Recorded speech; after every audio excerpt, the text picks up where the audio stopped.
Alors, pour ouvrir ce webinaire, peut-être quelques mots. Vous savez que cet échange s'inscrit dans le cadre d'un partenariat avec le CEFPEP qui décline cette série de webinaires qui s'appelle Au cœur de l'entreprise. L'idée est véritablement de croiser les regards entre une personne dans l'opérationnel de l'entreprise qui va nous parler des défis et des stratégies adossées à ces défis et l'impact en termes RH et l'impact en termes de l'évolution des métiers et des compétences pour, in fine, mieux accompagner nos élèves dans leur choix d'orientation. Et cet après-midi, nous avons l'immense plaisir de recevoir Renata Spada et Didier Holleaux, et donc qui vont nous permettre de traiter et d'avancer ces questions-là autour d'un enjeu essentiel, autour d'Engie. Je vous remercie et Renata, je vous laisse la parole. Peut-être pouvez-vous vous présenter. Oui, avec plaisir. Donc, la première chose que je dois vous dire, c'est que je suis brésilienne. Donc, le français n'est pas ma langue maternelle et donc, il peut y avoir quelques erreurs de français. Je veux déjà vous prévenir. Donc, je suis aujourd'hui responsable de l'acquisition des talents pour les groupes Engie. Donc, je suis basée au siège ici à Paris, mais je suis responsable pour le monde entier. Et je suis aussi responsable des diversité, équité et inclusion, qui est un thème très important pour la stratégie du groupe également. Et bon, auparavant, moi, j'ai une formation en droit. Je suis avocate au Brésil avec les barreaux de Rio de Janeiro. Mais après, j'ai fait aussi une formation en finance. J'ai fait un MBA en finance, un master en Angleterre en droit économique international. Et finalement, je me suis tournée vers les ressources humaines. Je fais aussi un MBA en ressources humaines à Paris-Dauphine, ici en France. Et je suis aussi formée coach. Donc, et aujourd'hui, je suis pleinement dans les métiers des ressources humaines, mais j'ai déjà passé par les droits et par la finance. Voilà un peu de moi. Très beau parcours, très inspirant aussi. Alors, je vais proposer à Didier Holleaux de se présenter également pour nous présenter son parcours. Bonjour à tous et à toutes. Didier Holleaux, je suis directeur général adjoint d'Engie.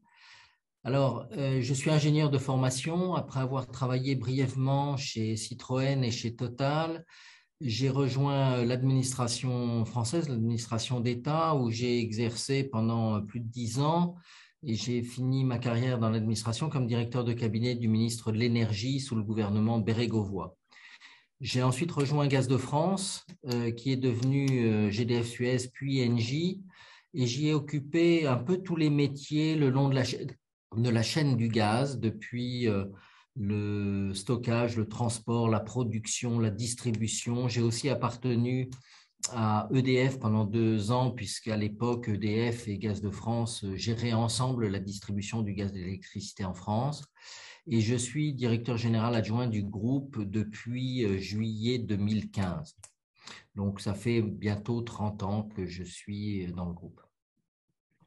Merci beaucoup. Alors, effectivement, une grande connaissance du groupe. Vous allez pouvoir parler des transformations majeures qui ont lieu. Alors, on le met dans le cadre d'ailleurs d'une actualité très riche, avec la préoccupation climatique et la nécessité d'engager la décarbonation de ces activités, la vôtre et puis celle de vos clients. Et puis, en pleine COP 27, on a véritablement aujourd'hui un contexte qui incite à accélérer le rythme de transformation écologique. Et puis, j'ajouterais à ces grands défis auxquels vous devez faire face également l'invasion russe en Ukraine qui bouscule très significativement tout le marché de l'énergie. Alors, marché de l'énergie, vous êtes une entreprise majeure du secteur et vous avez, du coup, de par votre histoire, votre ADN, un savoir-faire et des choses à nous raconter dans ce secteur-là pour savoir comment vous vous préparez pour relever. Alors, je peux vous aussi dire à nos collègues, à mes collègues qui nous suivent, qui pourront tout au long de nos échanges poser leurs questions directement dans le chat et je vous poserai leurs questions qui permettra de les organiser en fonction de notre temps d'échange. Voilà, alors pour commencer maintenant, vous avez une présentation, je crois, sur la stratégie d'Engie et donc voilà, je vous laisse la présenter. Ouais. Et si Ryan peut mettre le premier slide. L'ambition d'Engie, c'est d'être une entreprise leader de la transition énergétique. C'est-à-dire, c'est un virage que nous avons pris depuis 2015. de choisir d'être une entreprise non pas qui subit ou qui suit la transition énergétique, mais qui en est un leader, un promoteur, un pionnier. Donc, aujourd'hui, pour vous donner une idée de ce qu'est le groupe, vous voyez ici notre empreinte internationale.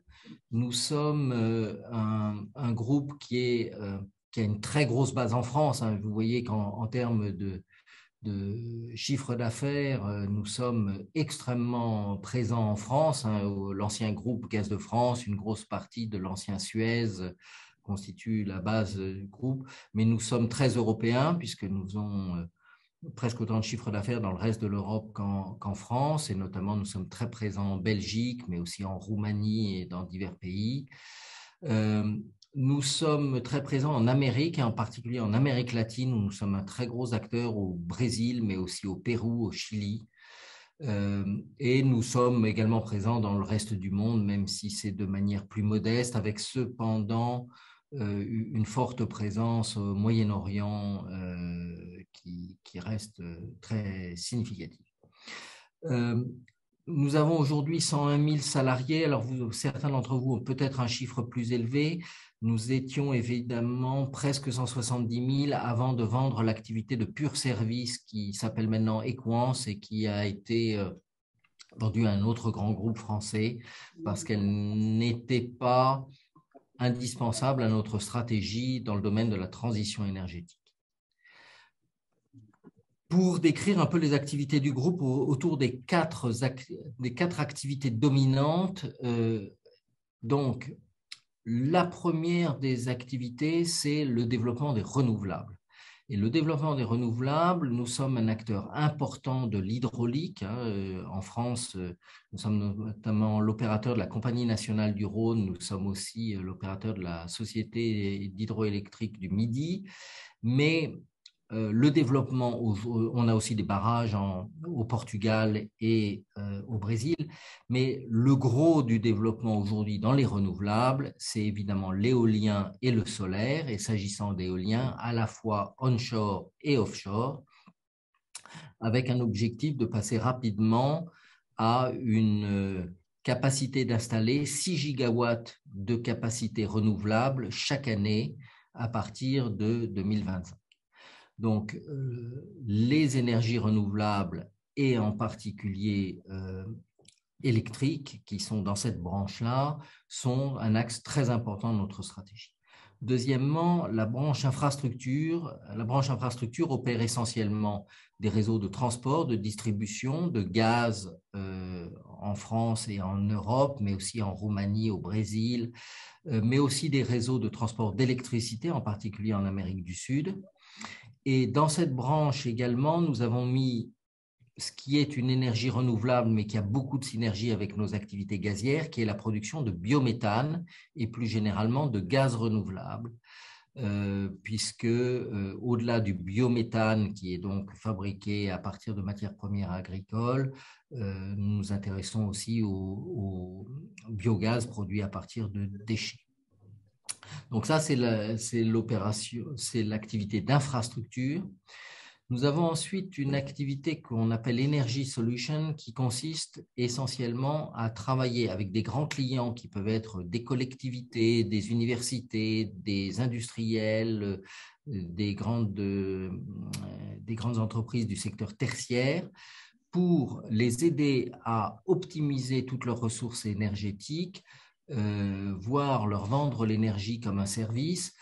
Pour illustrer juste 2 exemples dans cette catégorie d'activités, premièrement, nous sommes l'opérateur du réseau qui s'appelle Fraîcheur de Paris, qui est l'opérateur de climatisation de tout le centre historique de Paris. Par exemple, il faut savoir que le musée du Louvre est climatisé à partir du réseau qui s'appelle Fraîcheur de Paris et dont nous sommes l'opérateur. Le réseau de froid est une activité très intéressante parce qu'il est en gros 2 fois plus efficace que les climatiseurs à air individuels que nous connaissons. Et donc, typiquement une activité que nous menons pour les collectivités, en l'occurrence la ville de Paris. Deuxième exemple que je prendrai là, des contrats conclus avec des universités, notamment américaines, dans lesquels on a repris l'ensemble de leurs actifs, que ce soit leur chaufferie, leur réseau de climatisation, leur réseau électrique interne, etc., leur réseau de chauffage, pour y investir nous-mêmes, puisque les universités voulaient consacrer leur budget à ce qui est leur cœur de métier, qui est l'enseignement, et leur revendre le service énergétique comme un service au fil de l'eau, avec un contrat de long terme qui leur garantit qu'on va faire de l'efficacité et que les prix ne vont pas augmenter de manière trop importante. Quatrième activité importante, la production thermique et la fourniture d'énergie. Donc la production thermique, nous avons encore une grosse capacité de production avec des centrales à gaz et des usines de dessalement, en particulier au Moyen-Orient, parce que les centrales à gaz sont encore dans beaucoup de parties du monde le moyen le plus rapide de remplacer des centrales à charbon pour décarboner l'économie, et parce qu'il n'y a pas encore assez de capacités renouvelables dans un certain nombre de pays. Donc, c'est soit pour fournir de la capacité de pointe, soit pour fournir de la capacité en base dans des pays qui n'ont pas encore assez de renouvelables.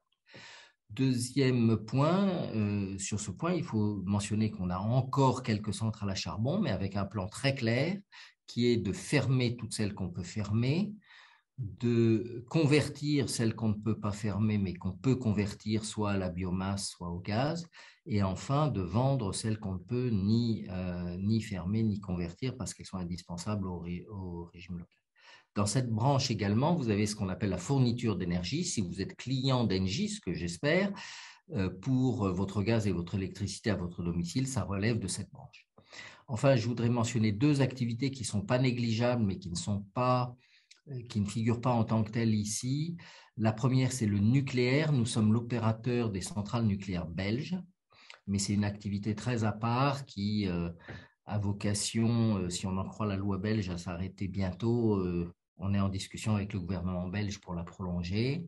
Et deuxième activité qui est un peu notre back-office, donc vous ne voyez pas parce que c'est vraiment ce que nous faisons à la fois pour nos clients et pour nous-mêmes, c'est tout ce qui tourne autour de ce qu'on appelle, nous, Global Energy Management and Sales, c'est-à-dire en fait le trading et les ventes en gros aux grands clients industriels, qui n'apparaît pas dans ce schéma.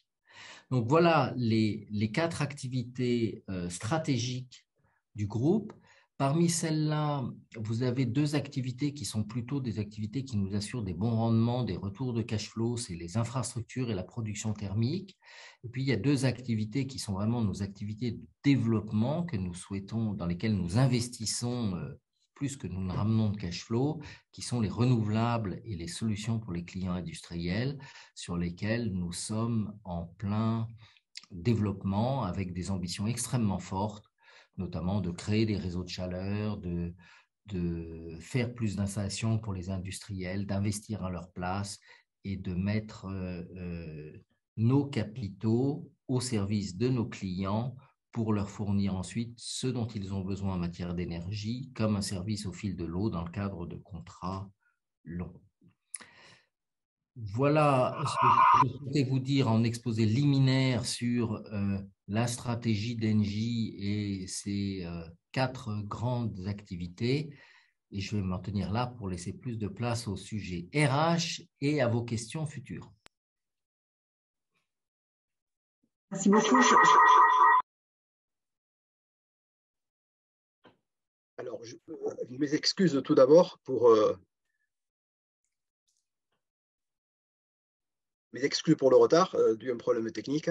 Je pense que ça a marché maintenant. Effectivement, donc M. Holleaux a présenté les évolutions provoquées par Engie sur le plan économique industriel. Madame Espada va, après s'être présentée, développer les aspects plutôt RH, les conséquences des évolutions d'une entreprise, Engie en particulier, en termes RH, avec un certain nombre d'enjeux par rapport aux besoins qui sont à la fois d'ordre technique, géographique aussi, puisqu'on a vu que c'était un groupe qui était représenté sur tous les continents, mais aussi sur un plan plus français, les questions d'adéquation entre la formation initiale et les besoins des entreprises, Et on a par exemple évoqué ensemble le rapport, la note du Conseil d'analyse économique sur les compétences en mathématiques en particulier, qui semblait un élément de levier à la fois de réussite scolaire, mais aussi de croissance économique. Donc je lui laisse la parole pour présenter ces aspects-là. Merci Madame Espada. Merci beaucoup François. Bon, nous avons vraiment des forts enjeux pour les semaines pour Engie, surtout parce qu'il y a un besoin croissant des recrutements dans un marché qui présente des pénuries quand même des métiers techniques qui sont les nôtres. Et donc, juste pour vous donner une idée, nous avons à peu près 15 000 postes par an qui ne sont pas pourvus, des métiers techniques, surtout des postes de techniciens.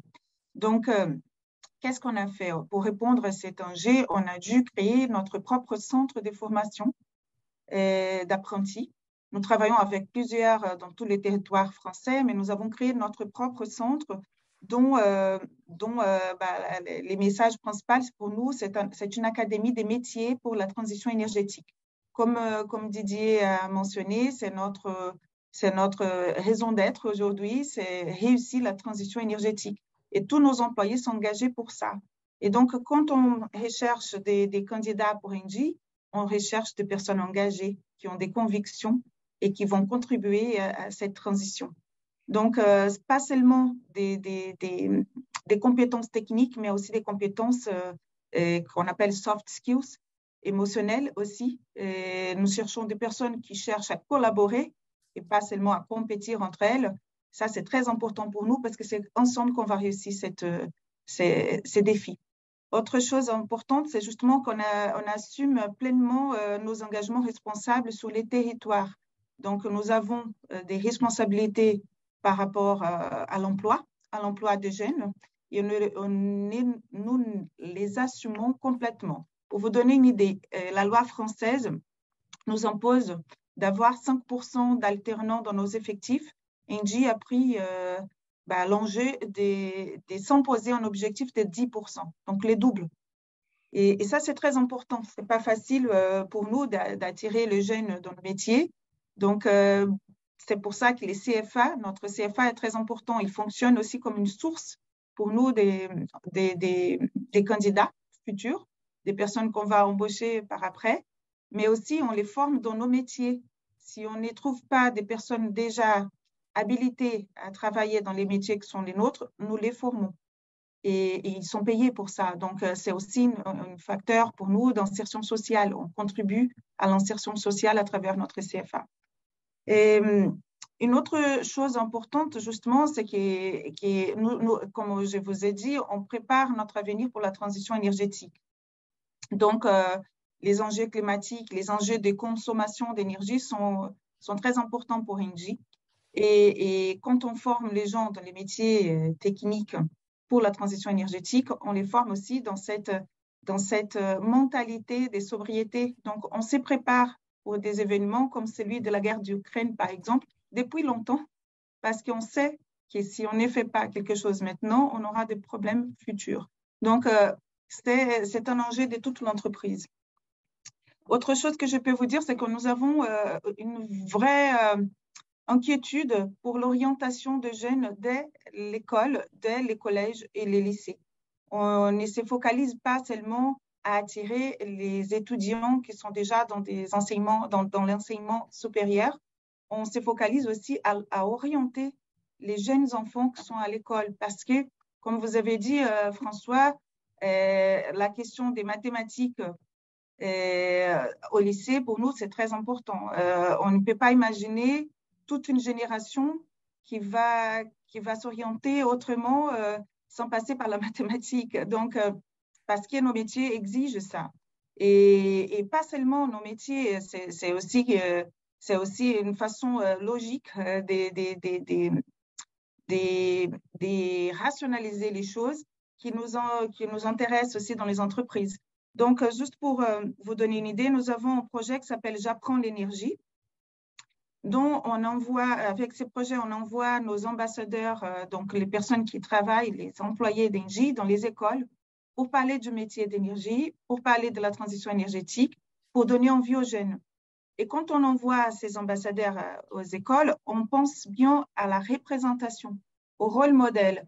Donc, nous n'envoyons pas que des hommes, par exemple, ou des ingénieurs. Nous envoyons aussi des femmes qui sont ingénieurs ou des femmes qui font, par exemple, les métiers commerciaux qui sont aussi importants pour nous aujourd'hui. Donc, pour donner envie, pour montrer que c'est possible pour tout le monde, nous envoyons aussi nos techniciens, les personnes qui ont passé par nos CFA, par exemple, et qui ont pu évoluer dans l'entreprise, parce qu'ils ont eu l'opportunité d'évoluer dans l'entreprise. Des personnes qui, quelquefois, n'avaient pas beaucoup d'horizon en début de carrière, mais qui ont pu faire une carrière dans l'entreprise grâce aux études qu'ils ont faites. Donc, et c'est très important pour nous amener ces exemples dans l'école pour que les gens puissent se projeter. Et je parle aussi pour les filles, pour les jeunes filles, parce qu'Engie est très engagée pour arriver à une parité femmes-hommes dans l'entreprise. Et comme nous sommes une entreprise des métiers techniques, comme vous savez, il n'y en a pas beaucoup de femmes dans les métiers techniques. Pour vous donner une idée des grandeurs, nous avons, comme Didier a mentionné, à peu près 100 000 personnes aujourd'hui dans nos effectifs et 21%, ce sont des femmes. Et quand on voit dans les corps managériels, donc dans l'encadrement d'Engie, nous avons, depuis 2019, nous avions à peu près 22% dans l'encadrement. Et parce que nous avons pris une initiative volontaire de faciliter l'inclusion des femmes dans notre environnement de travail, nous avons passé de 22% en 2019 à 30% aujourd'hui, donc dans l'encadrement. Et notre objectif, c'est d'arriver à 50% à la parité entre 40 et 60 d'ici 2030.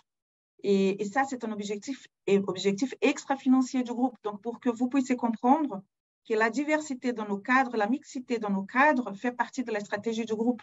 Un objectif extra-financier des premiers rangs. Donc, nous sommes audités pour les démarches qu'on entreprend pour faciliter l'inclusion des femmes dans l'entreprise. Et quand on parle d'inclusion, on ne parle pas que des femmes. Donc, nous avons aussi lancé un autre programme, une stratégie maintenant qui est mondiale pour l'inclusion en général. Donc, avec 5 autres dimensions qui sont importantes pour nous. Et quand on parle d'inclusion, on parle des origines, on parle aussi des parcours différenciés. Parce que vous savez qu'en France, on a beaucoup la culture d'ingénierie et c'est aussi le cas pour Engie. Mais il y a aussi d'autres possibilités qui permettent aux gens d'accéder à notre entreprise, à nos métiers. Et donc, on s'ouvre à d'autres métiers et on s'ouvre aussi à tout type d'école. Parce qu'auparavant, on était très focalisé sur les écoles élitistes, les écoles qui sont les plus reconnues en termes des recherches scientifiques et tout ça. Sauf qu'on s'est aperçu que pour faire entrer la diversité chez Engie, pour pouvoir extraire toute l'innovation qui vient de cette diversité, il faut aussi s'ouvrir à d'autres écoles. Et on a fait ça pas seulement en France, on fait ça dans le monde entier. Donc aujourd'hui, on fait des partenariats avec des écoles qui n'étaient pas dans nos cibles pour faire entrer cette diversité chez Engie. Et pour ça, il faut adapter l'entreprise pour les recevoir et être inclusive et à donner à tout le monde la possibilité de réussir chez nous. Donc, je pense que je vous ai parlé, donc, je pense de nos enjeux principaux. Je ne sais pas si j'ai répondu à votre question, François. Oui, vous pourriez peut-être développer les types de métiers. Alors, j'ai effacé ma caméra. Voilà, les types de métiers sur lesquels en particulier vous recrutez. Et on va se centrer sur la France, si vous le voulez bien. Oui, bien sûr. Je peux vous dire, on recrute essentiellement des ingénieurs. On recrute beaucoup de techniciens en électricité, dans des ressources hydrauliques. Aujourd'hui, on a une forte demande pour les métiers des renouvelables. Donc, tous ces métiers qui vont contribuer à notre transition énergétique. Et je ne sais pas, Didier, vous pouvez compléter peut-être, parce que vous êtes proche du terrain. Très typiquement, énormément de besoins de techniciens qu'on a du mal à combler, alors qu'il s'agisse d'aller faire de la maintenance des chaudières chez les particuliers avec Engie Home Service, qu'il s'agisse d'aller maintenir des installations de cogénération chez nos clients industriels, des installations de réseaux de froid ou de chaleur dans différentes villes où nous les avons, qu'il s'agisse d'aller assurer la maintenance des éoliennes en étant capable de monter tout là-haut et de faire la maintenance des éoliennes dans la nacelle à 100 mètres du sol, qu'il s'agisse des panneaux photovoltaïques, qu'il s'agisse d'opérer les centrales à gaz ou d'autres. Dans la production de biogaz, on a évidemment aussi besoin de techniciens qui, là, vont connaître la biologie, être capables de faire fonctionner les méthaniseurs à leur meilleur rendement en fonction des différents produits qu'on va mettre dedans. Donc, on a un énorme besoin de techniciens. Il y a aussi les métiers des infrastructures, hein, tous les gens qui opèrent le réseau de distribution de gaz chez GRDF.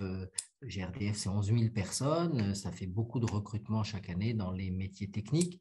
Et peut-être juste pour illustrer une action justement qui a été menée par GRDF, GRDF a proposé à des femmes qui avaient besoin de reprendre un emploi assez tardivement, souvent après avoir élevé des enfants, quelquefois après avoir connu des accidents de la vie, une perspective à laquelle la plupart d'entre elles n'avaient pas pensé, qui était de devenir technicien d'exploitation gaz. Et donc, GRDF a mis en place des formations spécifiques et on s'est aperçu que ces femmes qui n'avaient pas forcément eu une grosse formation technique initiale, après une formation continue qui leur permettait de se réorienter, ont connu beaucoup de succès dans l'entreprise parce qu'elles ont connu une vie d'avant, elles avaient très envie de réussir, elles étaient très motivées et elles ont montré une implication qui leur a permis de se trouver une place et un nouveau métier avec beaucoup de succès.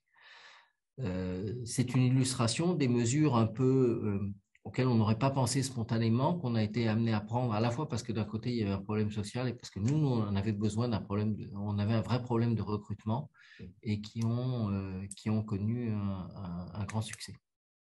Et je peux juste pour rebondir, nous avons fait une chose similaire au Brésil aussi et en Arabie Saoudite, juste pour vous donner une idée. En Arabie Saoudite, on avait 15 postes pour voir et des postes d'ingénieurs. Et on a décidé de faire un process de sélection que pour les femmes, pour les inciter à venir chez nous. Et on n'était pas sûr si on allait avoir des CV suffisants pour remplir les 15 postes. Nous avons eu 5000 CV pour 15 postes d'ingénieurs en Arabie Saoudite, toutes des CV des femmes. Tous des CV des femmes. Donc, on ne peut pas imaginer, mais il y a une vraie envie, des femmes de rentrer dans le marché du travail et nous sommes là, en tant qu'entreprise, pour faciliter cet accès. Et partout dans le monde, et ici en France surtout. Parce qu'en France, on a la chance d'avoir des législations qui nous permettent de faire ça aussi, qui nous permettent d'avancer sur les sujets d'égalité. Et ça, en tant qu'entreprise française, nous prenons la responsabilité de faire aussi changer les mentalités et la culture d'autres pays qui sont moins avancés que la France. Et il y a d'autres métiers aussi qui sont très importants pour nous, qui sont beaucoup dans l'actualité, ce sont les métiers du digital. Et là aussi, on a besoin des femmes et des hommes parce que normalement, il y a beaucoup plus de CV des hommes qui apparaissent pour les métiers de la data, de l'IT, mais nous avons besoin de la mixité dans tous nos métiers techniques, dans nos métiers digitales, comme dans nos métiers commerciaux et des fonctions support. Donc, voilà des exemples des métiers qui nous intéressent. Alors, deux questions dans la discussion. La première porte sur la part des techniciens et des ingénieurs chez Engie. L'idée étant que pour le public qui participe à ce webinaire, on est plutôt au niveau collège-lycée. Et donc, c'est un élément important pour faciliter l'orientation des élèves et en particulier leur dire qu'il y a effectivement au niveau technicien de la place, des emplois, d'une part. Et une autre question tout à fait intéressante sur les représentations des conditions de travail dans les métiers de l'industrie. que je compléterai, moi, avec au contraire l'idée que ce sont des métiers maintenant, tels que vous avez décrit, M. Holo, qui sont plutôt du côté vers de la force, si j'ose dire, c'est-à-dire plutôt vers le développement durable et qui semblent attractifs. Comment vous arrivez quelque part à utiliser l'aspect le plus favorable pour recruter des collaborateurs dans des secteurs qui ont encore dans l'opinion publique l'image de métiers difficiles? Bon, Didier, sur le quantitatif entre ingénieurs, techniciens, Renata, tu commences peut-être. Je pense qu'il y a à peu près 70% de nos effectifs qui sont des techniciens. Par exemple, je peux vous dire qu'à peu près 20 000 CV par an, 20 000 postes par an sont des postes de techniciens qu'on recrute. Donc, c'est assez important pour nous. Bon, mais on recrute aussi des gens en bac pro dans toute une série de métiers. On recrute des gens à bac plus 2 comme technicien agent de maîtrise et on recrute des ingénieurs à bac plus 5, voire des docteurs dans nos centres de recherche à bac plus 7, bac plus 8. Donc, je veux dire, dans la filière technique, vraiment, il faut que les gens aillent aussi loin qu'ils peuvent aller. Et nous, on a des besoins un peu à tous les niveaux de formation. Et effectivement, en termes de techniciens ou d'ingénieurs, c'est des milliers de postes chaque année. Oui. Donc, je peux vous donner des exemples. Par exemple, nous recevons normalement 800 000 CV par an. C'était le cas avant la scission. Avec la scission, c'est à peu près 500 000 CV par an. Et nous recrutons à peu près 30 000 personnes dans le monde. En 2021, on a recruté 30 000 personnes dans le monde entier, et 11 000 en France, pour vous donner un ordre de grandeur. Et en plus de ça, nous avons aussi les recrutements de 5 000 alternants par an en 2021. On n'est pas encore dans notre objectif des 10%, on va y arriver. Alors pour répondre à la question de M. Vergne, peut-être sur comment on rend le métier attractif. D'abord, il faut arriver à le présenter, à expliquer aux gens ce qu'il y a. Vous savez, beaucoup de gens viennent chez nous en disant « moi, je veux faire des énergies renouvelables ». Et ils pensent à l'éolien, au solaire, etc. Et c'est notre métier de leur dire, mais attendez, vous savez, d'abord, dans les énergies renouvelables, il y en a bien d'autres, il y a de l'hydraulique, il y a le biométhane, il y a des tas de choses comme ça. Et puis, même si vous êtes demain opérateur d'une centrale à gaz et que les centrales à gaz, ça ne vous paraît pas ce qu'il y a de plus vert aujourd'hui, demain, ces centrales fonctionneront au biogaz. Elles font partie de la transition, elles sont indispensables et en y étant, vous contribuez aussi à la transition. En allant chez les clients faire le réglage des chaudières ou des pompes à chaleur, vous contribuez aussi à l'efficacité énergétique, à la meilleure économie pour vos clients, pour nos clients, mais aussi pour le pays. Donc, l'idée que la raison d'être d'Engie, qui est d'agir pour accélérer la transition énergétique vers un monde plus neutre en carbone et notamment en aidant nos clients avec des solutions innovantes et respectueuses de l'environnement, cette raison d'être, elle imprègne l'ensemble des métiers d'Engie et elle est, je pense, une motivation pour nos collaborateurs et pour nos recrutements. C'est absolument vrai. C'est notre principal facteur d'attraction, c'est justement notre raison d'être, c'est notre purpose, comme on dit, comme entreprise, parce que ça attire beaucoup les jeunes. Et surtout, ceux qui sont engagés, ce sont ceux qu'on veut attirer, justement.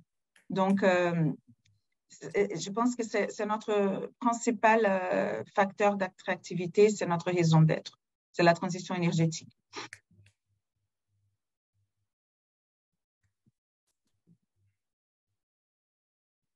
L'on pourrait parler salaire, parce que c'est quand même des questions que posent aussi les élèves ou les étudiants. Ce sont des secteurs qui sont très diversifiés au final, avec des positionnements hiérarchiques qui sont aussi très diversifiés. Est-ce qu'il y a des conventions collectives? globalement, si vous pouviez donner quelques indications pour, par exemple, un jeune qui sort du système, qui va rentrer chez vous comme alternant, ça se passe comment, quelle est sa progression et dizaine d'années, quel est le salaire moyen de technicien chez Engie, par exemple? Oui, bon, les salaires, ce que je peux vous dire, c'est qu'on est dans le marché. On ne paye pas plus que les marchés. Et pour les alternants, c'est très encadré. Donc, on suit aussi ce qui nous impose les marchés. On ne fait pas beaucoup plus. Et la progression, ça va dépendre aussi de l'engagement et de la performance de chaque personne. C'est une entreprise quand même du secteur privé et qui rémunère selon la performance de chacun, la performance individuelle et la performance collective. Les deux sont importants. Nous ne voulons pas des gens qui viennent juste pour faire son propre, pour combler son propre besoin, mais quelqu'un qui veut aussi collaborer avec une équipe et qui ajoute de la valeur à l'équipe. Et c'est pour ça que je vais encore souligner l'importance pour Engie d'avoir des équipes diversifiées, des équipes avec des gens avec âges différents, mais avec des couleurs de peau différentes, avec des genres différents. Donc, et ça, pour nous, c'est très important. Les gens qui viennent travailler avec les autres et pas tout seuls. Et la progression, ça va se faire selon la performance de chacun et de l'équipe. Donc, c'est difficile de vous donner l'ordre de grandeur parce que ça dépend du métier, ça dépend, et nous avons plusieurs métiers, comme Didier a déjà évoqué. Et donc, chaque métier a une tranche de salaire selon les marchés. Donc, il n'y a pas une seule tranche de salaire, il y en a plusieurs et ça va dépendre de l'activité, de la seniorité, de l'engagement et de la performance de chacun. Pour être tout à fait clair, certains de nos métiers dépendent de conventions collectives différentes. Exactement. Le métier des infrastructures gaz va dépendre du statut des industries électriques et gazières. La plupart des autres activités va dépendre de conventions collectives du domaine des services. Donc, on ne peut pas vous répondre sur un salaire unique. Par contre, une des choses qu'offre Engie, c'est la possibilité éventuellement de passer d'une branche à une autre, d'une activité à une autre, d'être mobile géographiquement et fonctionnellement. C'est un des avantages d'être dans un grand groupe. Il y a une autre chose qui attire beaucoup les jeunes aujourd'hui, c'est la possibilité des carrières internationales. Et on peut offrir chez Engie. Vous pouvez voir mon cas. Je suis brésilienne, je suis en France. Et il y a beaucoup de Français qui sont au Brésil, au Moyen-Orient, à Singapour et partout dans le monde parce qu'on permet un parcours de carrière qui est aussi diversifié et international. Et ça attire les jeunes. Alors, deux questions dans le même ordre d'idée. La première, êtes-vous confronté à des démissions, des départs et turnover? Vous savez que c'est une thématique qui est très à la mode, entre guillemets, en particulier depuis le Covid. Ça, c'est la première question. Et une deuxième question un peu liée, par rapport aux alternants, vous recrutez vos alternants à la suite de la scolarité dans les CFA ou c'est ouvert à n'importe quel candidat potentiellement? Bon, je vais commencer par les alternants alors. C'est ouvert à n'importe quel candidat. J'ai quelques chiffres que j'avais pris pour vous donner justement. En 2021, déjà, avec la scission qui a eu lieu récemment, donc on a recruté 3 449 alternants, dont 1 204 Bac plus 5 et ingénieurs, et 1 098 BTS DUT. Et 2081 stagiaires, dont 557 Bac plus 5 ingénieurs et 291 Bac plus 3, 4. Après, on a aussi embauché quelques-uns de ces alternants. Les taux de transformation, c'est à peu près de 29,3%. Et aujourd'hui, en 2021, ce sont des données de 2021. Donc, tout le monde est invité à faire son alternance à Engie. Et nous avons des alternants, pas seulement des métiers techniques, mais aussi des métiers de fonctions support. On peut dire ça aussi. Donc, il y a toutes sortes de métiers. Et même en communication, en RH, en finance, et aussi ceux de CFA qui pour nous sont très, très importants. Et pour notre CFA, juste pour vous donner une idée, notre intention, c'est que d'ici 2024, nous aurions au moins des centaines de personnes qui sont passées par notre CFA. Et notre intention, c'est de les embaucher tous, parce que nous avons un fort besoin pour les techniciens, comme je vous ai dit. Et la première question sur la question des démissions, parce que c'est vrai qu'on a un vrai souci aussi des rétentions aujourd'hui, surtout pour les femmes, pour incroyable que ça pourrait paraître, mais aujourd'hui, les femmes sont très recherchées dans le marché et les femmes cadres. Donc ce qui se passe, c'est que pour faire face à ces défis de les maintenir dans l'entreprise, nous devons vite changer nos modes de fonctionnement pour les rendre inclusives. Parce que une chose, c'est faire entrer cette diversité dans l'entreprise. Autre chose, c'est de les donner les moyens d'avoir un parcours professionnel qui soit acceptable et satisfaisant, des évolutions des salaires qui soient aussi compatibles avec les marchés. Tout ça, ce sont des défis qui sont les défis pas seulement d'Engie, mais de toutes grandes entreprises aujourd'hui. Donc, nous, avec le programme que je vous ai mentionné, 50-50, d'ailleurs, j'ai un petit film à vous montrer pour expliquer pourquoi on fait ça, d'ailleurs, c'est un film qui a été fait avec nos employés, ce sont les pourquoi de chaque personne, pourquoi on travaille l'égalité femmes-hommes dans l'entreprise, pourquoi on travaille l'égalité des chances en entreprise. Ce sont aussi des sujets de performance, parce que nous sommes très demandés, très attendus par les marchés et nos investisseurs pour ça, qui ont déjà compris que c'est un levier de performance pour l'entreprise, c'est un levier de compétitivité. Donc, pour maintenir nos jeunes, parce que les jeunes aussi, ils ont beaucoup de volatilités dans le début de carrière, ils sont très curieux. Si on ne répond pas rapidement à leurs besoins de croissance, d'évolution, de développement, ils vont voir ailleurs. Donc, nous, en tant qu'entreprise, on développe fortement une activité qui s'appelle Talent Management, la gestion des talents. Et dans la gestion des talents, il y a les développements. Et dans les développements, nous avons une université d'entreprise. Donc, on peut parler là de la formation continue. On donne à tout le monde qui rentre dans l'entreprise, y inclut les stagiaires et les alternants, la possibilité de se développer.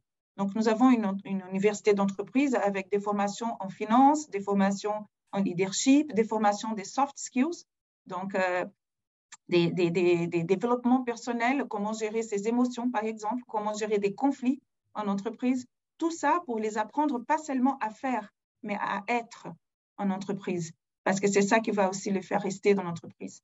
Donc voilà un peu de ce qu'on fait pour retenir les gens, mais on n'est pas encore bon. Donc, on a un chemin encore très long à parcourir pour pouvoir retenir nos talents. Alors, un intervenant posait la question de la durée moyenne d'activité d'un salarié dans votre entreprise. J'imagine que c'est un petit peu difficile à donner. C'est difficile. Voilà. Vous évoquiez il y a quelques instants le film. Est-ce qu'il est possible de le visionner maintenant? Voilà. Oui.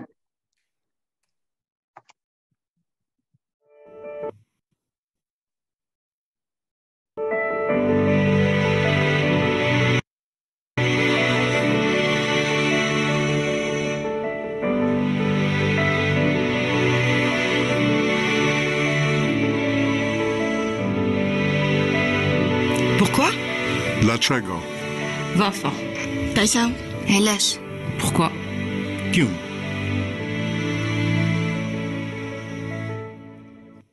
Потому что в мире, который становится все сложнее, совместная работа мужчин и женщин – это настоящий путь к успеху. Because mixed companies achieve better results. لأن المساواة هي الإيمان بموهبة الجميع بغض النظر عن أصلهم وجنسهم. Parce que c'est une réalité au sein de mon équipe depuis 5 ans et c'est une excellente expérience. Por quê? Pourquoi? معنى. Pourquoi? Porque na velocidade atual vão ser precisos 170 anos para atingirmos a igualdade financeira entre homens e mulheres.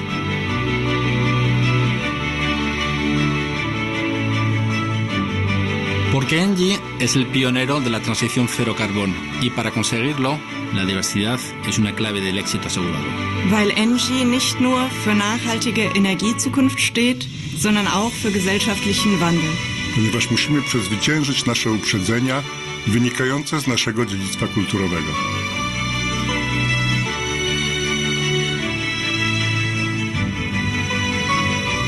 Perché? Pourquoi? Warum?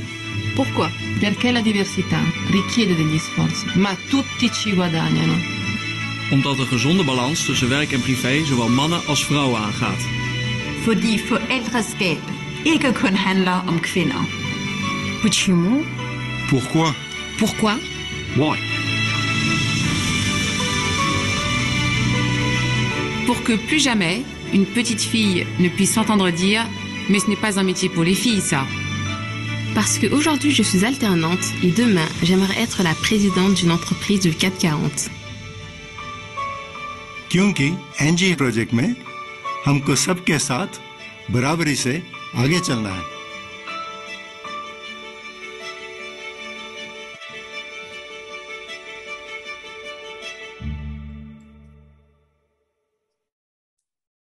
Alors, je pense que ça répond à une intervention, celle de M. Faber, concernant le multiculturalisme de l'entreprise. Il est illustré par cette vidéo. Et elle pourrait aussi introduire un développement, Madame Aspada, concernant les différentes modalités de l'inclusion que vous avez évoquées et qu'un des participants souhaiterait que vous développiez, s'il vous plaît.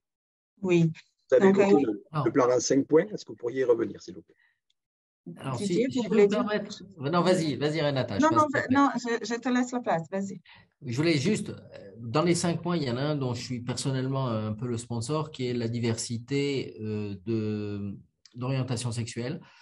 Donc, les LGBT+, au sein de l'entreprise. Pour nous, c'est très important que, quel que soit votre genre, votre orientation sexuelle et votre caractère non binaire ou autre, vous vous sentiez à l'aise dans cette entreprise et qu'on évite tout ce qui est microagression et discrimination. On n'y est pas encore, mais on y travaille. C'est vraiment un sujet sur lequel on est mobilisé et j'en témoigne au plus haut niveau de la direction générale pour faire en sorte que ce qu'on pourrait appeler les minorités sexuelles soient traitées chez nous de façon à la fois digne, respectueuse et bienveillante, de façon à ce qu'ils trouvent leur place et qu'ils soient heureux dans l'entreprise. Merci, Didier. Alors, c'est vrai. Donc, une des dimensions, c'est la question des LGBTQ+, et les identités des genres. C'est un sujet d'entreprise. Beaucoup de gens me demandent encore, mais pourquoi on doit traiter ça chez nous? Parce que les gens ont droit d'être eux-mêmes dans l'entreprise et c'est comme ça qu'ils vont avoir plus d'énergie pour contribuer aussi pour les biens communs qui est la transition énergétique pour nous. Donc, c'est un sujet aussi d'entreprise. Nous, en tant que ressources humaines, nous, en tant que managers, avons une responsabilité de créer des environnements de travail sécurisés, psychologiquement sécurisés pour que chacun puisse donner le meilleur de soi. Donc ça, c'est une question d'LGBT, bien sûr. Et une autre dimension importante pour nous, c'est la question de l'handicap. Nous, en France, nous avons aussi une loi qui nous impose d'avoir 6% de nos effectifs en situation de handicap. On n'est pas encore là parce qu'on doit encore apprendre en tant qu'entreprise à être accessible pour les personnes en situation de handicap. Et ce n'est pas toujours le cas dans nos métiers. Donc, il faut adapter l'entreprise. Il faut aussi sensibiliser nos employés pour accueillir les personnes en situation de handicap. Je ne sais pas si vous savez, mais 80% des handicaps en France, c'est invisible. Donc, on ne voit pas.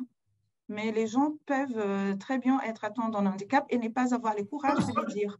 Et du coup, comme ils n'ont pas le courage de les mentionner, on ne peut pas adapter l'entreprise pour eux.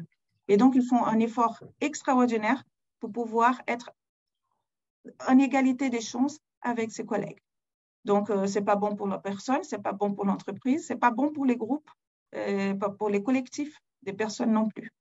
Donc, la situation de handicap, c'est quelque chose qui a aussi une priorité maintenant pour Engie, ça a toujours été. Mais là, maintenant, on va commencer à entreprendre un programme mondial pour arriver aux 6% qu'on n'est pas encore.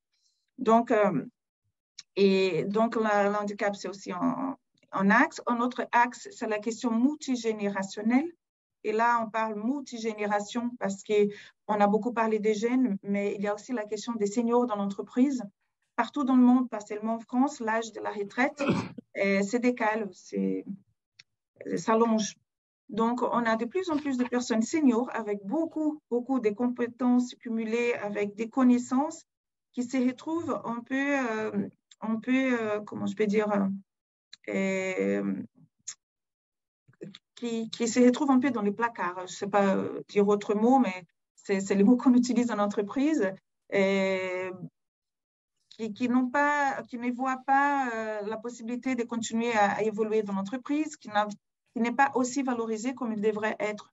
Donc, nous allons nous intéresser pas seulement pour les jeunes, mais nous allons aussi créer des programmes pour valoriser les talents plus seniors et aussi pour faciliter la transmission des connaissances.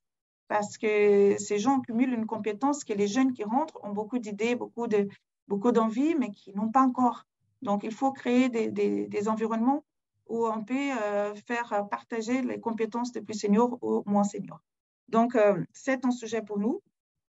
Les jeunes, on a déjà parlé, on a déjà des actions effectives depuis quelques années pour l'alternance, pour l'employabilité des jeunes, pour les développer en entreprise. Et finalement, il y a une dimension qui est très importante, qui est la dimension qu'on appelle les origines.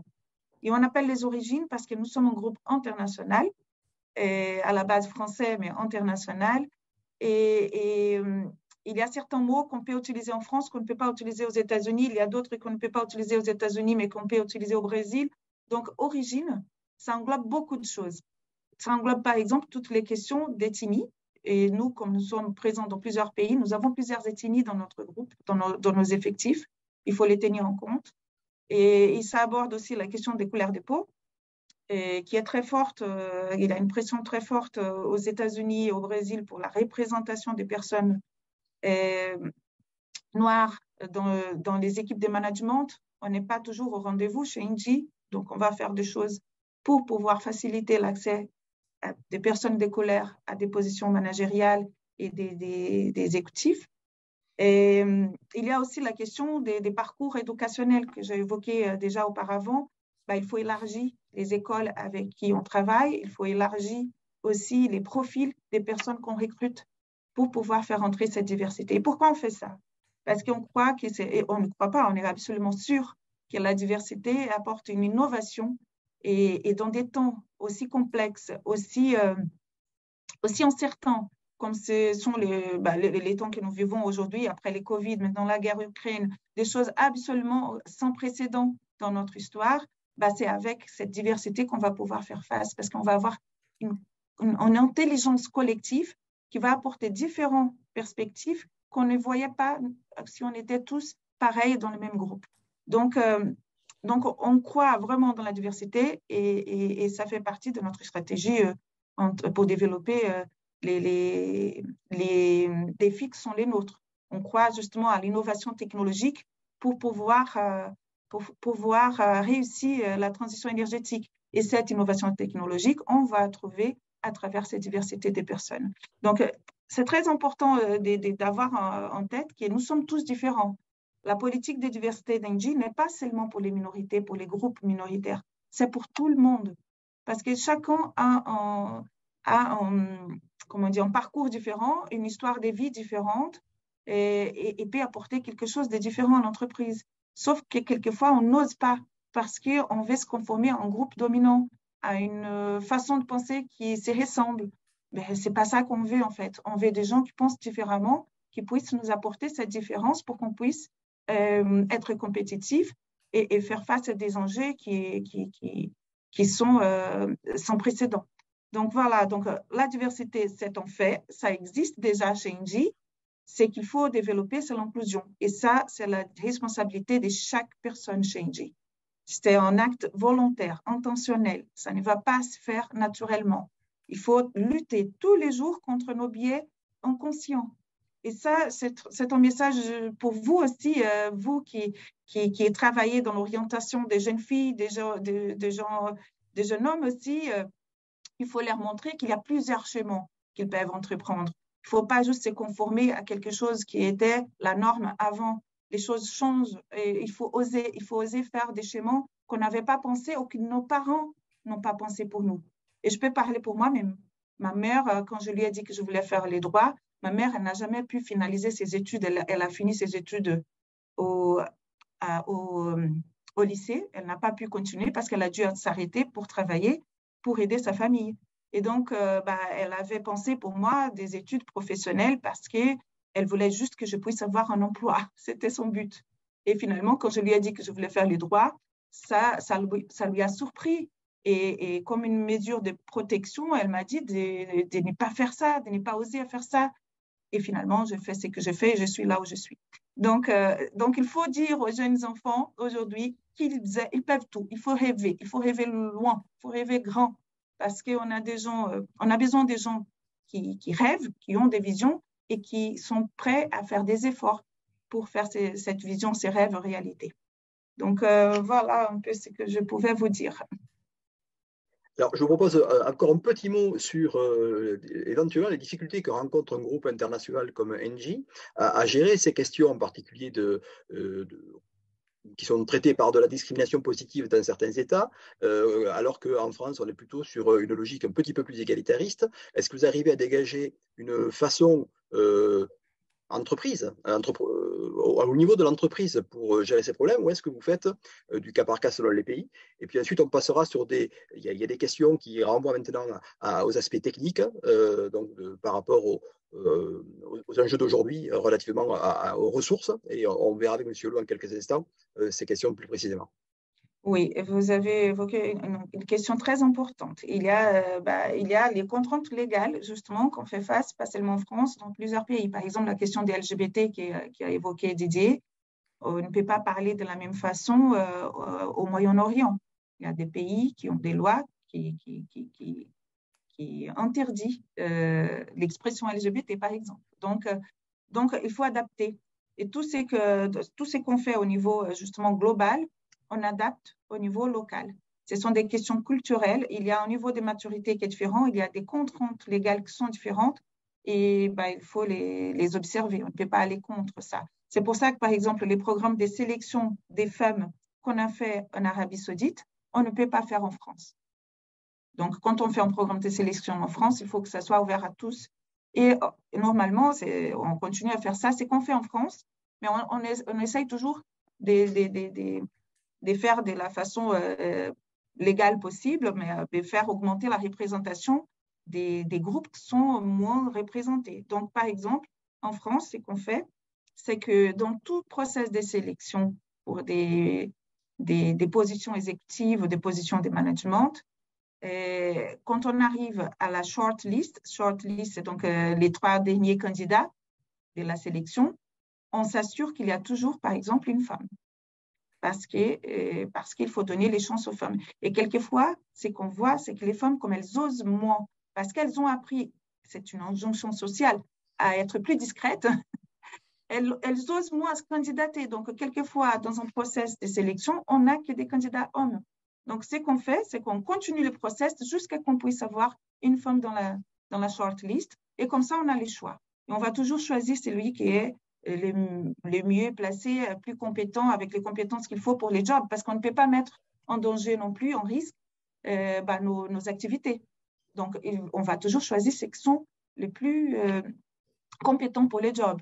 Par contre, on va faire d'une sorte de donner la chance aux femmes de se montrer, d'être visibles. Et ça, c'est la même chose qu'on va faire, par exemple, avec les personnes noires dans quelques pays qui ont besoin d'augmenter la représentation des personnes noires. Donc, ce sont des exemples de ce qu'on peut faire sans être contre la loi locale. Donc, Monsieur Lo, est-ce que vous pourriez nous dire quelles sont les préoccupations, les priorités d'Engie sur le plan géographique. Vous avez l'un et l'autre évoqué le fait qu'Engie était une entreprise française, mais internationalisée. On voit bien dans le contexte actuel remonter, que ce soit aux États-Unis il y a quelques années avec Donald Trump, aujourd'hui avec cette notion de souveraineté, de patriotisme économique. Comment vous positionnez, comment vous pouvez vous positionner par rapport à ça en tant qu'entreprise dont le capital est détenu, j'imagine, par des investisseurs de différentes nationalités. De la même façon, quelles sont vos priorités sur le plan technique? Vous avez annoncé, vous avez dit tout à l'heure que vous étiez responsable de la production nucléaire en Belgique, mais que vous étiez peut-être sur la sortie en fonction des décisions de l'État belge. Voilà, est-ce que vous pourriez, sur ces deux aspects à la fois géopolitiques et techniques ou technologiques, nous donner quelques informations?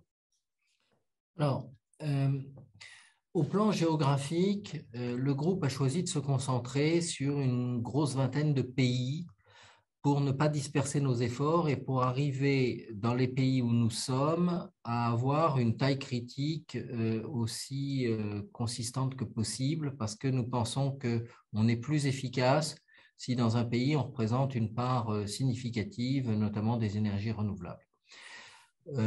Et dans ces pays-là, une fois qu'un pays est sur la liste des pays prioritaires, on y investit en fonction des opportunités. Et donc, on n'a pas de raison a priori d'arbitrer, je dirais, la Roumanie contre la France ou l'Allemagne contre l'Espagne. Par contre, on évite vraiment d'aller dans les pays qui ne sont pas dans notre liste de priorités parce qu'on ne veut pas se disperser. Ensuite, c'est vraiment le contexte local, la qualité du projet, la qualité de la régulation éventuellement, puisque beaucoup d'activités sont régulées, qui vont faire qu'un projet va se développer plus vite qu'un autre et qu'on va décider d'investir ici plutôt que là. Par exemple, dans le domaine des renouvelables, beaucoup de projets se développent aujourd'hui dans le monde en fonction du contexte régulatoire, puisque dans beaucoup de pays, les renouvelables électriques, par exemple, bénéficient de ce qu'on appelle un feed-in tarif, c'est-à-dire un tarif de rachat de l'énergie, et c'est ça qui fait leur rentabilité. Et donc, selon les pays, selon le coût auquel on peut construire les installations, les compétences qu'on a sur place, et la régulation, on va trouver des opportunités qui vont nous conduire à investir plutôt que là. Il y a peut-être une seule exception à cette règle, c'est l'éolien offshore. L'éolien offshore, on a fait une co-entreprise mondiale avec les Portugais de EDPR, donc Energia de Portugal Renovables, qui a vocation à investir un peu partout dans le monde dès le moment où il y a des bons projets offshore, des endroits où il y a beaucoup de vent, des bonnes opportunités pour développer des fermes éoliennes offshore. Alors, on en développe évidemment en France, mais on en développe un peu dans tous les pays où il y a un bon potentiel éolien et des opportunités. Donc ça, c'est sur les priorités géographiques. Alors, dans les pays, je ne peux pas les citer tous, mais tout à l'heure, j'ai cité en Amérique latine, le Brésil, le Chili, le Pérou. En Amérique du Nord, nous sommes clairement aux États-Unis, au Mexique. En Europe, on est dans beaucoup de pays. En Asie, on est principalement à Singapour, en Malaisie, aux Philippines, en Australie. Au Moyen-Orient, on est dans les pays du Golfe essentiellement. En Afrique, Maroc, Égypte, Afrique du Sud. Voilà quelques-uns des pays de notre liste.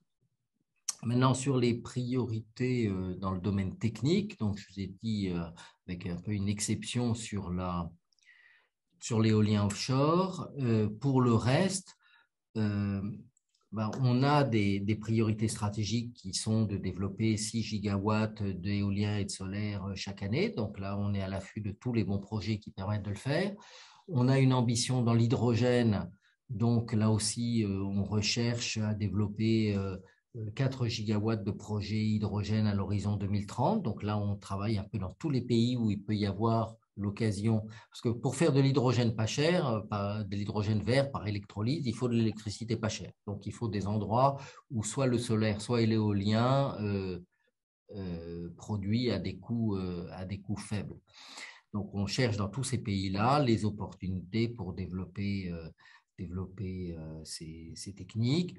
L'hydraulique, c'est plutôt opportuniste. C'est là où il pourrait y avoir des occasions de racheter des barrages ou de développer quelques barrages, mais il y en a de moins en moins des opportunités dans l'hydraulique. Le biométhane, c'est beaucoup en Europe, beaucoup en France, mais aussi aux Pays-Bas, potentiellement en Allemagne, au Danemark, etc. Donc, en Belgique. Donc, sont des pays où on va essayer de développer une activité importante de biométhane parce qu'il y a un gros potentiel. Voilà ce que je peux dire sur les priorités techniques. Alors, dans le domaine énergie-solutions, c'est vraiment les besoins de nos clients qui dictent nos priorités. Mais on va choisir un peu les types de clients. Donc, on aime bien les universités, les grands campus, on aime bien les villes et les collectivités qui veulent des réseaux de chaleur et de froid, les clients industriels qui veulent qu'on reprenne toute leur activité énergétique pour leur fournir l'énergie comme un service. Voilà le type de clients qu'on va particulièrement développer. Alors, une question très précise, quel est le mix énergétique d'Engie actuellement en termes de production, c'est-à-dire le quatrième pilier de votre activité, entre le thermique, le nucléaire, le renouvelable? Alors là, vous me laissez un instant le temps de retrouver mes antisèches.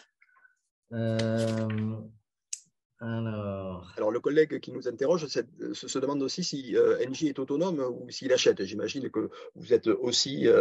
Alors, on achète et on vend en permanence parce que, alors, en gaz, évidemment, on achète puisque nous ne sommes pas producteurs de gaz naturel. En électricité, on achète et on vend selon les pays. On est quelquefois plus producteur que commercialisateur, quelquefois dans l'inverse. Donc, aujourd'hui, alors, on a 100 gigawatts de capacité production installée, dans lesquels 58% de production d'électricité. Non, on est à environ une moitié de renouvelables. Excusez-moi. On est à 100 gigawatts en 2021 de capacité de production électrique centralisée, avec de mémoire 55% de gaz, mais l'objectif, c'est que la majorité passe au renouvelable avec 58% à l'objectif 2030. On doit être à 58% de renouvelable. Alors, le nucléaire, je ne saurais pas vous dire à combien il sera en 2030. Ça dépend de la décision des Belges d'arrêter ou pas les centrales nucléaires belges en 2025 ou d'en prolonger 2. Mais même si on en prolonge 2, on aura 3 gigawatts maximum de nucléaire à l'horizon 2030. Et donc, on aura fermé tout le charbon d'ici 2027. Voilà ce que je peux vous dire sur le parc aujourd'hui. Alors, dans les 100 gigawatts, il y en a 50 de gaz, comme je vous ai dit, une petite majorité. 3 gigawatts de charbon, mais on va les fermer. 3 gigawatts de stockage électrique. Et le reste en renouvelable. D'accord. On sait que le renouvelable, en particulier le photovoltaïque, est un gros consommateur de terres rares. C'est aussi une question qui a été posée. Comment vous arrivez à vous projeter sur la longue durée pour la réalisation ou l'acquisition dans de bonnes conditions de ces panneaux photovoltaïques? Première question. Deuxième question, est-ce que vous avez déjà anticipé la question du recyclage de ces panneaux arrivés en fin de vie? Alors, les panneaux photovoltaïques ne consomment pas énormément de terres rares. Ils consomment beaucoup de lithium par construction, de silicium par construction. Ils consomment un peu de terres rares, mais pas dans des proportions guérimantes. Et oui, le recyclage est en cours. C'est-à-dire le panneau photovoltaïque était considéré comme non recyclable il y a quelques années. Maintenant, il y a des unités de recyclage des panneaux photovoltaïques pour recycler l'essentiel. Alors oui, il y a quand même des terres rares là-dedans. Il y a aussi des terres rares dans les aimants permanents des éoliennes. Il y a des terres rares un peu partout. Maintenant, les terres rares au sens strict, donc les lanthanides et les suivants, c'est souvent des très petites quantités et la façon de gérer les problèmes de rareté de ce genre de matériaux, c'est vraiment d'optimiser la façon dont on les utilise et de diminuer les quantités. J'ai été très frappé, mon collègue en charge de l'informatique me disait pendant des années, tous les 3 ans dans l'informatique, il y avait une crise parce qu'on nous disait que tel matériau qu'on utilisait pour les disques durs allait devenir très rare, que les prix allaient monter. Et dans les 2 ans qui suivaient, les ingénieurs trouvaient un moyen d'en utiliser 10 fois moins. Et ça, c'est vraiment ce qu'on voit se produire dans la plupart des techniques, c'est-à-dire dès qu'un matériau commence à subir des tensions extrêmement fortes, l'imagination des ingénieurs et des scientifiques se met en branle. Les gens travaillent sur des alternatives, soit avec des matériaux beaucoup moins chers, soit en utilisant 10 fois moins du même matériau. Et finalement, la tension se résout. Donc, les tensions qu'on ne sait pas résoudre, finalement, c'est sur des problèmes massifs de matériaux qui ne sont pas rares, mais où les besoins vont excéder l'offre, typiquement le cuivre. Si on fait la transition énergétique en électrifiant massivement les usages, il va falloir des fils de cuivre partout. Et la capacité, il faut 25 ans aujourd'hui pour développer une grosse mine de cuivre. Donc, ce dont on disposera en termes de cuivre pour les 20 ans qui viennent, il est en gros déterminé par les mines existantes. Et donc, on sait que le cuivre va être sous tension. Ce qui veut dire qu'il faut se poser la question de remplacer les câbles de cuivre par des câbles en aluminium dans un certain nombre d'usages, d'utiliser moins de cuivre dans les moteurs des éoliennes, etc. Donc, le problème des matériaux ne se limite pas aux terres rares et ce n'est pas forcément le plus critique. Ça peut être sur des matériaux dont on aura besoin en masse. Alors, je prends le lithium des batteries. On espère être capable que la France va être capable de développer une production de lithium en France. Et on pourrait le faire notamment à partir des eaux chaudes profondes du bassin rhénan, parce qu'au fond, partout où il y a des eaux chaudes à quelques centaines de mètres de profondeur, elles dissolvent des sels de lithium. Et donc, si on pompe ces eaux et qu'on sépare le lithium, on récupère du lithium d'une façon relativement respectueuse de l'environnement par rapport à une mine à ciel ouvert, bien entendu.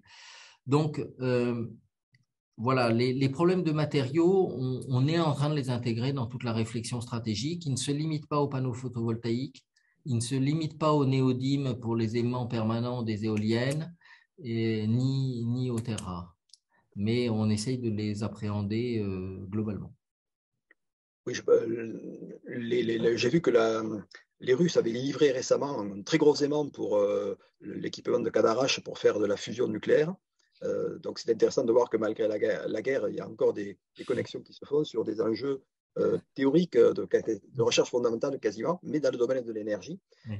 Est-ce que vous pourriez aussi évoquer, c'est décalé par rapport à cette question technique, mais pas tant que ça, la place des nouvelles technologies, alors à la fois pour équiper les techniciens, ça renvoie à la question qu'on se posait un petit peu plus tôt dans cette discussion sur la pénibilité, quelque part, en quoi les nouvelles technologies permettent d'alléger la pénibilité. Ça, c'est plutôt pour vous, M. Holleaux, et pour vous, Mme Aspada, en quoi les nouvelles technologies sont aussi un facteur de stress ou de surveillance, quelque part, de vos collaborateurs et comment vous pouvez prendre en compte ce nouveau paradigme dans les conditions de travail. Alors, sur les nouvelles technologies, il y a encore quelques années, je vous aurais parlé d'équiper nos techniciens sur le terrain de tablettes et de choses comme ça qui leur permettent d'avoir accès à l'ensemble des données dont ils ont besoin. Problème qui d'ailleurs n'était pas absolument évident parce que, par exemple, quand vous intervenez sur une installation gazière, il faut que vous ayez des tablettes anti-déflagrantes, ce qui n'est pas le cas de celle que vous achetez à la FNAC tous les jours. Bon, mais aujourd'hui, on est bien au-delà de ça. On a aujourd'hui ce qu'on appelle des jumeaux virtuels sur un certain nombre de nos installations, ce qui veut dire que vous avez un modèle numérique en 3 dimensions de votre installation qui fait que quand vous cliquez sur l'équipement correspondant à ce que vous voyez devant vous, il va vous donner toutes ces caractéristiques techniques, la dernière maintenance qui a été faite, etc. Voire même, on peut aujourd'hui le projeter sur les lunettes, à condition d'avoir équipé nos techniciens de lunettes spéciales. On peut leur projeter directement sur les lunettes les références de la pièce, du robinet sur lequel ils vont intervenir, etc. Donc, on est aujourd'hui dans ce domaine de la numérisation, par exemple, des interventions sur les installations techniques. On a des unités, alors toutes ne sont pas au même niveau, mais on a des unités qui ont développé des procédés extrêmement avancés pour ce qui évite à la fois tout risque d'erreur parce que le technicien va savoir exactement sur quelle vanne il va intervenir et qui va avoir tout son historique, la qualité matière et des données techniques.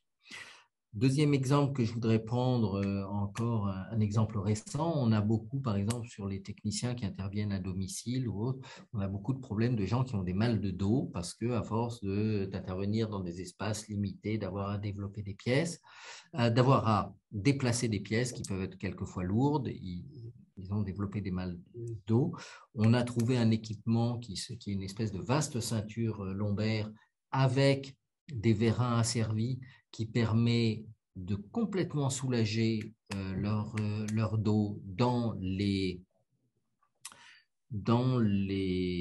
toutes les manipulations qu'ils ont à faire, ce qui permet vraiment de résoudre des problèmes de mal de dos chroniques qu'avaient un certain nombre de ces techniciens et donc ça répond à un problème de recrutement parce qu'on se retrouvait avec des gens qui se retrouvaient en congé de longue maladie parce qu'ils avaient un dos qui les faisait tellement souffrir qu'ils n'étaient plus en mesure de faire leur travail alors qu'ils avaient toutes les compétences pour le faire.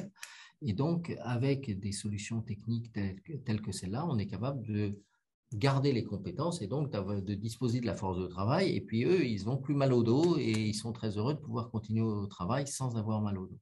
Donc, voilà des exemples où la technologie nous permet d'avancer en tant qu'entreprise du domaine technique. Oui, et moi, je vais compléter en disant que la data favorise vraiment les développements des nouvelles solutions durables pour notre secteur de l'énergie.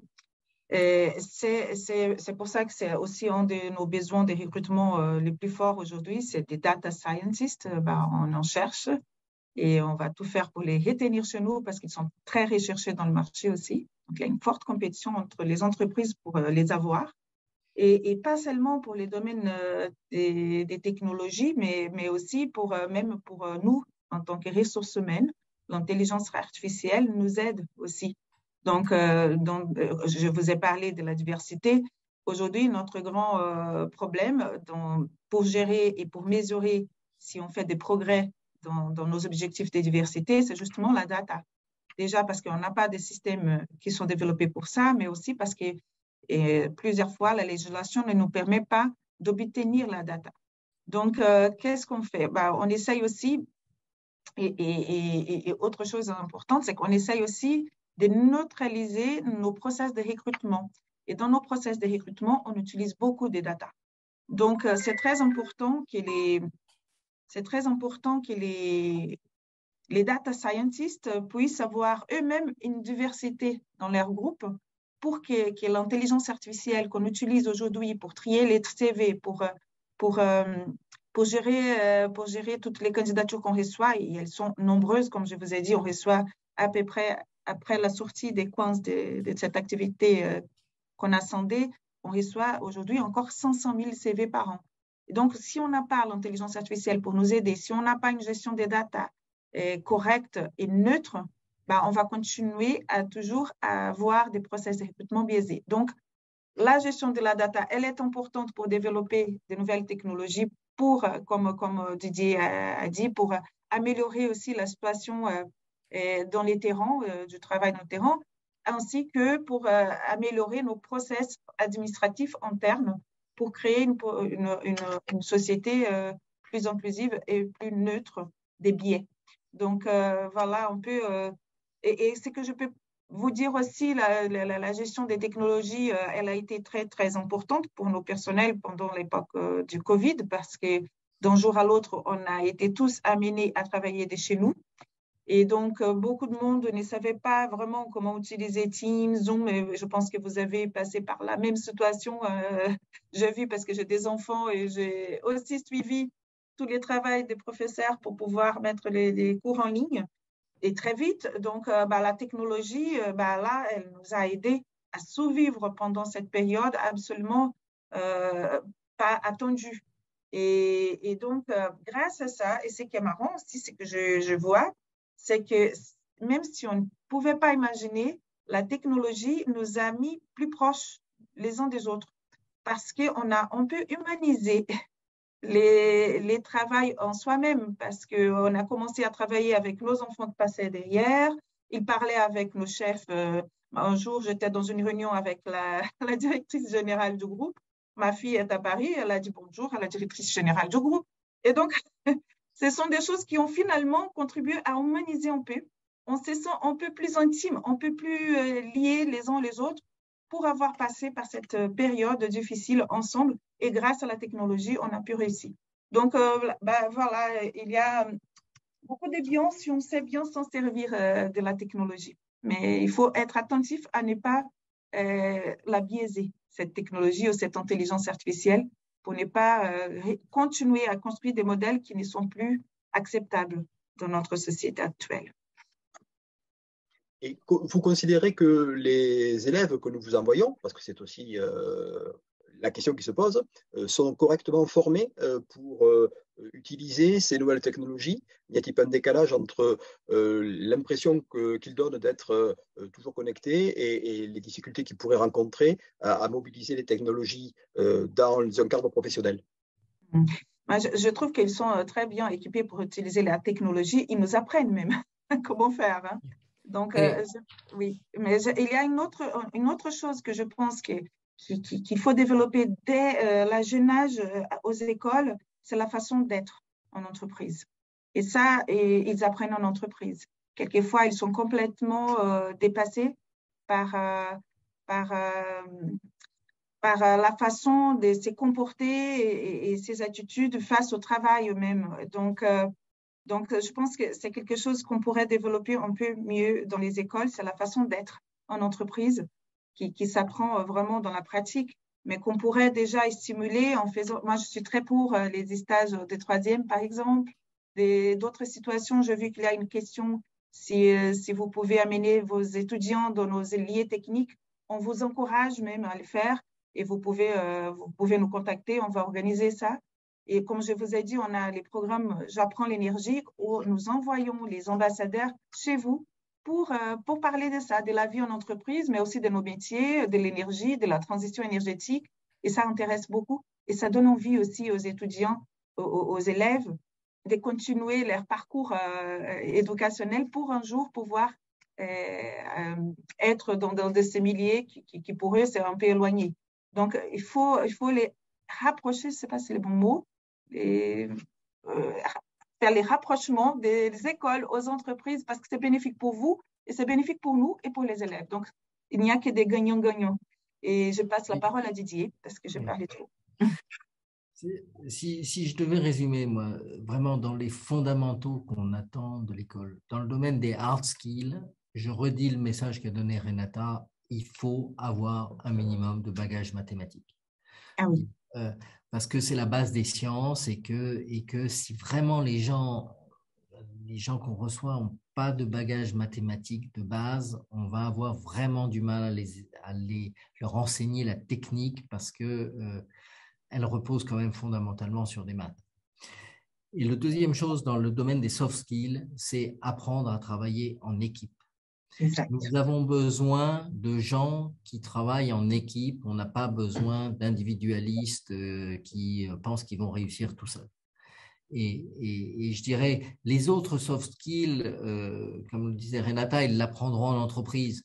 Mais celui-là, le fait que fondamentalement, quand on a un défi terrible à relever, il vaut mieux le relever en étant solidaire avec les copains et en montant ensemble le succès qu'en essayant de jouer tout seul. Ça, c'est extrêmement important pour que ça marche et pour qu'ils réussissent en entreprise. Et pour travailler en équipe, je complète encore, c'est bien parce qu'on fait un bon pair. Voilà. C'est qu'il faut savoir apprendre à être inclusif depuis le jeune âge. On doit tous travailler avec des gens différents de nous et tout le monde a quelque chose à apporter.